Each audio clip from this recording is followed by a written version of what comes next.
speech is about something that means something to me, and it has to have 5 references. Retinoblastoma is a type of cancer that forms a tumor in the part of the eye called the retina. It affects somewhere between 1 and 15,000 kids normally before the age of 6. It affects basically 1 out of 250 to 300 out of 1 million kids. In developing countries, retinoblastoma has 95% survival rate, but in developing countries it's lower. It's like Africa, the rate's not as high. This is due to advanced medical treatment in developed countries like the United States. Retinoblastoma is a hereditary cancer, but not in all cases. Not all are hereditary. Only 40% of the case of retinoblastoma is known to be hereditary. The majority of retinoblastoma is in a bilateral form is hereditary. Retinoblastoma can be either in one eye or both eyes. Sometimes multiple tumors will be in one eye. Sometimes if the cancer is only in one eye, and maybe up to 2 or 3 children, that will be diagnosed with retinoblastoma throughout the bloodline. Typically, if one eye is only involved, the child will be cured, and if the child is cured, they will not have, usually the cancer doesn't come back. But if they have it in both eyes, it's bilateral, the chance of the cancer coming back is higher than 50%.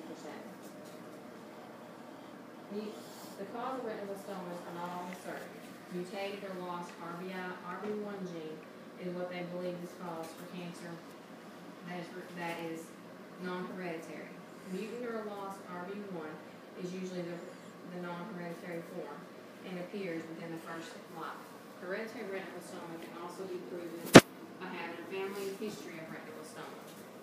Non-hereditary retinoblastoma does not have a missing or mutated gene and usually appears when they are closer to the age of 3. There's really no signs of retinoblastoma. Sometimes there will be a white reflection in the eye, which resembles a cat's eye. That's usually the first sign of it. Sometimes they can be cross-eyed, and you'll notice it then. There are other signs of retinoblastoma, but the children are usually too small to be able to tell you that there is pain in their eyes or that they're unable to see. Retinoblastoma has a high survival rate, but there is a risk factor if there is a delay in treatment. If it is in stage 4 or more, the likely chance of survival is less than 20%. There is a couple different ways to diagnose retinoblastoma. A lot of times it will be when you see the glare in their eye. You can look through a microscope by dilating their eyes. Another way is from an MRI, which is a magnetic imaging.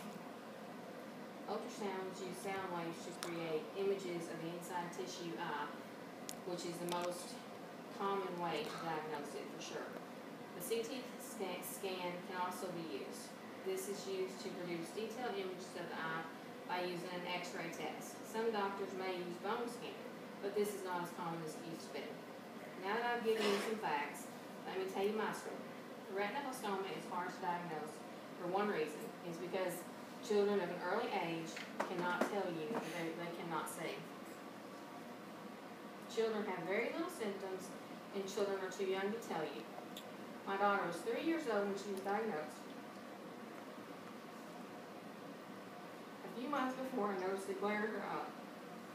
I asked her pediatrician, and she said that it was nothing to worry about. My daughter's doctor was wrong. When she was 3 years old, I took her for a checkup, and I insisted that they look at her eye. By now, the tumor was large enough that the doctor could see it without even dilating her eyes. From that point on, that afternoon, we had seen a pediatric ophthalmologist who said something was wrong, but he wouldn't tell us what.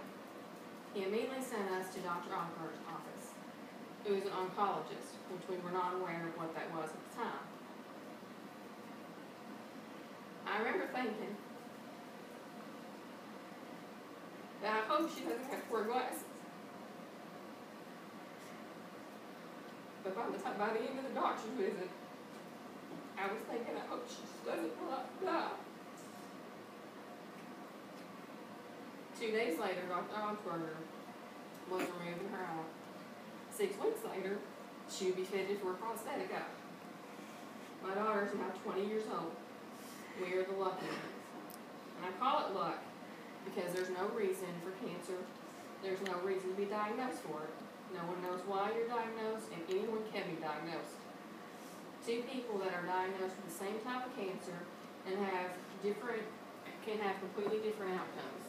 Maybe it's a treatment or how it works on one's body. Maybe it's how they react to the treatment. Maybe it's God's will, I really don't know. But for me, I call it luck. We were lucky. So many other patients and parents are not. Cancer kills more children than AIDS, asthma, diabetes, and cystic fibrosis and genetic diseases combined.